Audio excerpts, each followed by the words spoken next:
నగచర్ల ఘటనలో పట్నం నరేందర్ రెడ్డికి court remand విధించింది. నరేందర్ రెడ్డిని పోలీసులు కొడంగల్ కోర్టులో హాజరుపరిచారు. కోర్టు 14 రోజుల పాటు రిమాండ్ విధించింది. దీంతో ఆయన్ను హైదరాబాద్లోని చెర్లపల్లి జైలుకు తరలిస్తున్నారు. ఇవాళ ఉదయం కేబీఆర్ పార్క్ దగ్గర వాకింగ్కి వెళ్ళినటువంటి కొడంగల్ మాజీ ఎమ్మెల్యే పట్నం నరేందర్ రెడ్డిని అక్రమంగా పోలీసులు అరెస్ట్ చేశారు. ఆయన వాకింగ్ సూట్లో ఉన్నా కూడా, వాకింగ్ ట్రాక్లో ఉన్నా కూడా కనీసం ఇంటికి వెళ్ళే సమయం కూడా ఇవ్వకుండా, ఎటువంటి నోటీసులు ఇవ్వకుండా ఆయన్ని రోడ్డు మీద నుంచే లాక్కుంటూ వెళ్ళి పోలీసు వెహికల్లో ఎక్కించి అక్కడి నుంచి తీసుకెళ్లారు. సో అనేక చోట్లు తిప్పిన తర్వాత కాసేపటి కింద 14 రోజుల పాటు రిమాండ్ విధించింది కోర్టు. కాసేపట్లో ఆయన చెర్లపల్లి జైలుకు తరలిస్తూ ఉన్నారు. సో ఇది ముమ్మాటికి రాజకీయ కక్షపూరిత చర్యగానే బీఆర్ఎస్ పార్టీ చెబుతోంది. అక్కడ రైతులందరూ ఉన్నారు. ఆ లగచర్లలో అనేక మంది రైతులు ఉన్నారు. ఆ అనేక మంది రైతుల్లో అనేక పార్టీల రైతులు ఉంటారు.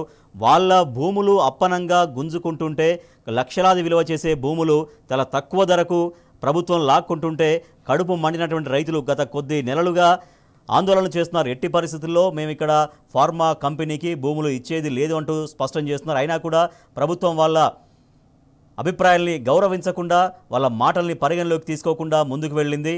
మొన్న ప్రజాభిప్రాయ సేకరణ చేసే ప్రయత్నం చేసింది. దీంతో కడుపు మండినటువంటి రైతులు అధికారులపైన దాడి చేశారు. అధికారులపైన దాడి చేయడం దురదృష్టకర సంఘటన అయినప్పటికీ కూడా రైతులను ఎవరు ప్రోత్సహించలేదు. రైతులు స్వచ్ఛందంగా వాళ్ళుగా రియాక్ట్ అయినటువంటి ఘటన మొన్న జరిగింది. సో దానికి బాధ్యుడు పట్నం నరేందర్ రెడ్డి అంటూ కలెక్టర్ పైన దాడిలో పట్నం నరేందర్ రెడ్డి కుట్ర చేశారంటూ ఆరోపిస్తూ ఇవాళ ఉదయం ఆయన్ను అదుపులోకి తీసుకున్నారు. మనం విజువల్స్ కూడా చూడొచ్చు. కేబీఆర్ పార్క్ దగ్గరికి వాకింగ్కి వచ్చారు. ఆయన ఆరోగ్యం కూడా 2-3 రోజులుగా బాగలేదు, జ్వరం వస్తుందని చెప్తున్నప్పటికీ కూడా అదేవి వినకుండా ఒక 5-6 మంది పోలీసులు అతను ఒక ఉగ్రవాదిగానో, టెర్రరిస్ట్గానో, లేదంటే మరో రకంగానో, ఒక దొంగలాగానో ట్రీట్ చేసిన విధంగా అక్కడనే పోలీసు వెహికల్ ఎక్కించి అక్కడి నుంచి తరలించారు పట్నం నరేందర్ రెడ్డిని. ఇది కేవలం రాజకీయ కక్ష సాధించడం కోసమే. కొడంగల్ అనేది సీఎం రేవంత్ రెడ్డి యొక్క సొంత నియోజకవర్గంలో రైతులు తిరగబడ్డారు. ఆ రైతుల తిరుగుబాటును బీఆర్ఎస్ పార్టీకి ఆపాదించే విధంగా ఈ రకంగా పట్నం నరేందర్ రెడ్డి అరెస్టు కావచ్చు, అక్కడ మిగతా రైతుల అరెస్టు కావచ్చు. ఇదే విధంగా కొనసాగిస్తే కనుక రాబోయే రోజుల్లో ఖచ్చితంగా ఈ చర్యలన్నింటినీ కూడా ఎండగడతాం. ప్రజాస్వామ్యబద్ధంగా వీటినన్నింటినీ ఎదుర్కొంటాం. రైతుల పక్షాన, ప్రజల పక్షాన ఎప్పుడు బీఆర్ఎస్ పార్టీ ఉంటుంది అంటూ బీఆర్ఎస్ పార్టీ స్పష్టం చేస్తూ ఉంది.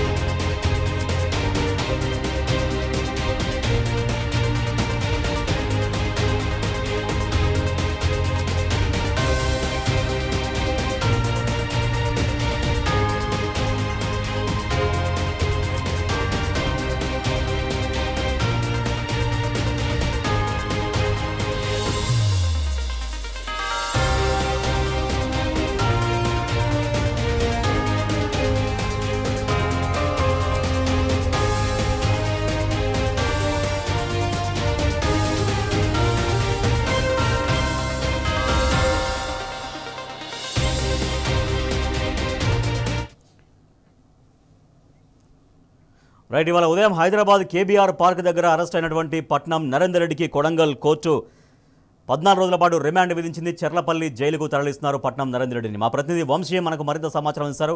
వంశీ, చెర్లపల్లి జైలుకు తరలిస్తున్నారా? ఎప్పుడు తరలించబోతున్నారు? At the same time Kodangal court విధించినటువంటి రిమాండ్ రిపోర్ట్లో ఏ అంశాలున్నాయి? రాజేష్, మనం చూస్తూ ఉన్నాము ఈరోజు ఉదయం కేబీఆర్ పార్క్ వద్ద పట్నం నరేందర్ రెడ్డిని అరెస్ట్ చేసినటువంటి పరిస్థితి మనం చూస్తూ ఉన్నాము.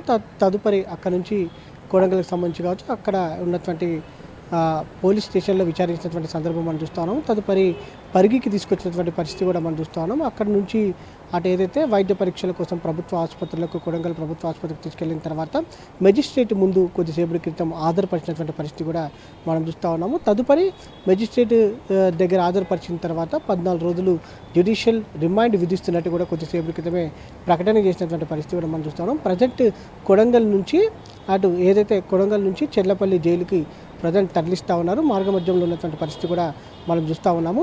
ప్రధానంగా ఇప్పటికే మనము చూస్తూ ఉన్నాము, ఈ అరెస్టులకు సంబంధించి కూడా బీఆర్ఎస్ పార్టీ తీవ్రంగా ఖండిస్తూ ఉంది.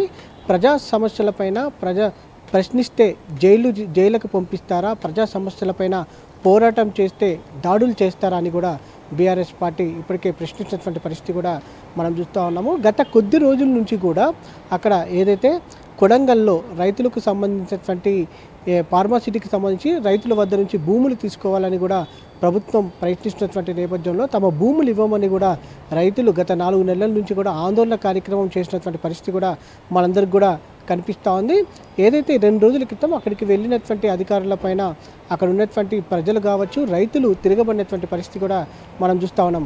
అనేక మంది కేవలం బీఆర్ఎస్ పార్టీకి సంబంధించినటువంటి నాయకులే కాదు, అన్ని పార్టీలకు సంబంధించినటువంటి నాయకులు కావచ్చు, దాంతోపాటుగా ప్రజలు కూడా అక్కడ ఉన్నటువంటి నేపథ్యంలో తాము భూములు ఇవ్వమని కూడా అటు ప్రభుత్వం పైన తిరగబడినటువంటి పరిస్థితి మనం చూస్తూ ఉన్నాము. కానీ ఏదైతే అక్కడ అధికారుల పైన జరిగినటువంటి దాడిని బీఆర్ఎస్ పార్టీ నాయకులకు ఆపాదించే ప్రయత్నం మాత్రం రాష్ట్ర ప్రభుత్వం సీఎం రేవంత్ రెడ్డి చేస్తున్నటువంటి పరిస్థితి మాత్రం మనకు చాలా స్పష్టంగా కనిపిస్తూ ఉంది. ఎందుకంటే ఇందుకు ప్రధాన కారణము అటు సీఎం సొంత నియోజకవర్గంలోనే ఇలాంటి పరిస్థితి నెలకొన్నటువంటి నేపథ్యంలో ఈ యొక్క విషయాన్ని డైవర్షన్ చేయాలనే ఉద్దేశంతో కూడా అటు ఏదైతే ఈ అరెస్టులకు పాల్పడుతున్నటువంటి సందర్భం కూడా మనకు కనిపిస్తూ ఉంది.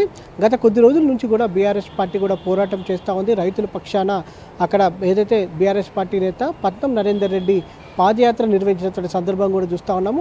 అప్పుడు ఆ సమయంలో కూడా పాదయాత్ర రైతుల పక్షాన చేయకుండా అడ్డుకున్నటువంటి సందర్భం పోలీసులు మనం చూస్తూ ఉన్నాము. తదుపరి ఈరోజు ఏదైతే మొన్న జరిగినటువంటి నరేందర్ రెడ్డి కుటుంబ సభ్యుల్ని బీఆర్ఎస్ వర్కింగ్ ప్రెసిడెంట్ కేటీఆర్ వెళ్ళారు, కలిశారు, మాట్లాడారు, ఒక భరోసా కల్పించారు. ఖచ్చితంగా ఇట్లా రాజకీయ కక్ష సాధింపు చర్యలు జరుగుతున్నాయి, మీరు ధైర్యంగా ఉండంటూ ఆ కుటుంబానికి భరోసా కూడా కల్పించారు. సో ఇట్లా వాళ్ళ నాయకుల అరెస్టుకు సంబంధించి కమింగ్ డేస్లో బీఆర్ఎస్ పార్టీ ఏం చేయబోతుంది, ఎట్లా ప్రొసీడ్ కాబోతోంది? ఖచ్చితంగా మనం చూస్తూ ఉన్నాము. మొన్న పాడి కౌశిక్ రెడ్డి ఘటనకు సంబంధించి కూడా దళిత బంధుకు సంబంధించి ప్రజలు స్వచ్ఛందంగా రోడ్ల మీదకి వచ్చి ఆందోళన చేసినటువంటి నేపథ్యంలో అక్కడికి పాడి కౌశిక్ రెడ్డి వెళ్ళినప్పుడు కూడా అక్కడ పోలీసులు నిర్దాక్షిణ్యంగా దాడి చేసి అరెస్ట్ చేసినటువంటి పరిస్థితి కూడా మనం చూస్తూ ఉన్నాము. అక్కడ తన ఏదైతే ఎమ్మెల్యే పాడి కౌశిక్ రెడ్డి చేతికి గాయమైనటువంటి పరిస్థితి కూడా మనం చూస్తూ ఉన్నాము. ప్రశ్నిస్తే అరెస్టులు చేస్తాం, ప్రజా సమస్యలపైన పోరాటం చేస్తే దాడులు చేస్తాం అన్న విధంగా మాత్రం రాష్ట్ర ప్రభుత్వం వ్యవహార శైలి, సీఎం రేవంత్ రెడ్డి వ్యవహార శైలి ఉన్నట్టు మాత్రం మనకు చాలా స్పష్టంగా కనిపిస్తూ ఉంది.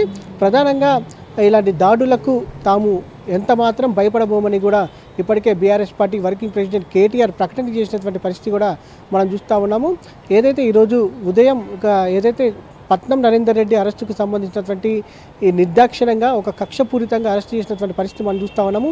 ఒక ఖైదీలను తీవ్రవాదుల్లాగా అరెస్టు చేసే విధానంలో అటు పట్నం నరేందర్ రెడ్డిని అరెస్ట్ చేసినటువంటి విధానం ఆ విధంగా ఉందని కూడా BRS party working president KTR తెలిపినటువంటి పరిస్థితి కూడా మనం చూస్తూ ఉన్నాము. ఖచ్చితంగా ఈ యొక్క దాడులను ఎదుర్కొంటాం, ప్రజా సమస్యలపైన పోరాటం మాత్రం ఆపేది లేదు, ప్రజాక్షేత్రంలోనే ప్రభుత్వాన్ని నిలదీసి చాలా స్పష్టంగా చెప్పినటువంటి సందర్భం మనం చూస్తూ ఉన్నాము.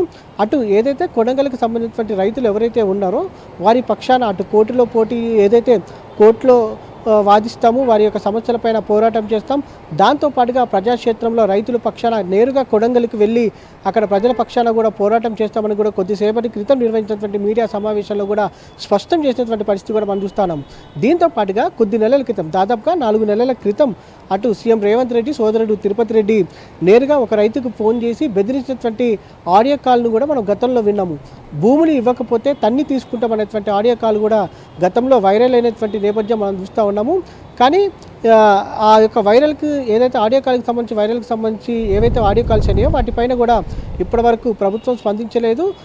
ఏదైతే కాంగ్రెస్కి చెందినటువంటి మంత్రులు కూడా ఇప్పటివరకు ఆ అంశం పైన మాట్లాడినటువంటి సందర్భం కూడా ఎక్కడా లేదు. కానీ ఈరోజు కూడా ఏదైతే తిరుపతి రెడ్డికి సంబంధించినటువంటి అనుచరులే కావచ్చు, దాంతోపాటుగా పలువురు కాంగ్రెస్ నాయకులు కూడా దాదాపుగా 300 మందికి పైగా కూడా కాంగ్రెస్ కార్యకర్తలు కావచ్చు, వాళ్ళందరూ కూడా ఏదైతే లగచర్ల గ్రామానికి వెళ్ళి అక్కడ రైతులకు సంబంధించి వారితో బెదిరిస్తున్నారని కూడా చెప్పడం జరిగింది. దాంతోపాటుగా భూములు మీరు రాసిస్తేనే మీ యొక్క రిలేషన్స్ కానీ ఎవరైతే మీ వాళ్ళు జైల్లో ఉన్నారో వాళ్ళందరినీ కూడా ఒక పార్టీకి సంబంధించినటువంటి రైతులు ఒక గ్రామంలో ఉండరు, అన్ని పార్టీలకు సంబంధించిన రైతులు, అన్ని పార్టీలకు సానుభూతి పరులుగా ఉండే రైతులు ఉంటారు. వాళ్ళందరూ తిరగబడ్డటువంటి దాన్ని కేవలం బీఆర్ఎస్ పార్టీని బదనాం చేయడం కోసమే, బీఆర్ఎస్ లీడర్లని ప్రజల్లో ఇబ్బంది పెట్టడానికి, పలుచన చేయడానికి, వాళ్ళను బదనాం చేయడానికి మాత్రం ఇటువంటి రాజకీయ కుట్ర జరుగుతుందంటూ కేటీఆర్ స్పష్టం చేస్తున్నారు. అయితే ఆ లీగల్ సెల్ ఎట్లా ముందుకెళ్ళబోతుంది? బీఆర్ఎస్ లీగల్ సెల్ వాళ్ళు ఏమంటున్నారు?